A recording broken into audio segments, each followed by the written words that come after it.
ဘူးကြီးကိုကြည့်ပြီးတော့ coffee ဖြော်တောက်ချင်နေကြအောင်ပဲเนาะဒါကတော့လုံးဝကို coffee secret ဖြစ်ပါတယ်လုံးဝ coffee နဲ့ကိုကြိုက်တဲ့သူဆိုလို့ရှိရင်ဒါမိုက်တယ်ပေါ့เนาะအဲ့ဒီ secret အမုံလေးကိုကြိုက်နေတဲ့ရာရေသုံးမဟုတ်နွားနို့တို့နှင်းစီပေါင်းကြီးတို့ကြိုက်နေတဲ့ရာနဲ့အချိုးကျ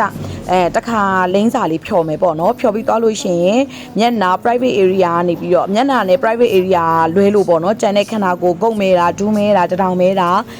ဂျိုင်းကြားပေါင်ကြိုပေါင်ကြားပေါ့เนาะအဲ့လိုမျိုးတွေမဲနေနေရာတွေအကုန်လုံးကိုဖြော်ပြီးသားလေးနဲ့နေရာနှံ့လေးကိုပုတ်တိုက်ပြီးတော့9မိနစ်ကနေ10မိနစ်ခန့်ထားပြီးတော့ရေဆေးကြောလိုက်တာနဲ့လုံးဝကိုအသားရည်မငြိနေရာတွေဒူးမဲတထောင်မဲဂုတ်မဲပေါင်ချံမဲနေရာတွေအကုန်လုံးဖြူဝန်းသွားစေတယ်အသားရည်ကိုညင်ညာညာနဲ့ချောမွေ့သွားစေတယ်တပူးဆိုရင်လည်းကြားကြီးသုံးလို့ရတယ်ကွာတစ်ခါဖြော်ရင်တစ်ခါစားလေးဖြော်ပြီးတော့ကိုသုံးချင်တဲ့နေရာလေးကိုအဲ့တန်လေးသုံးသွားရုံပဲဆိုတော့ waste လည်းမဖြစ်ဘူးပြီးတော့သုံးရတာလေးလုံးဝ review တွေများတယ်ဆိုတော့ဒါလေးမကေရဲ့ဆိုင်မှာinstall ဝယ်ယူအားပေးနိုင်ပါတယ်ရှင်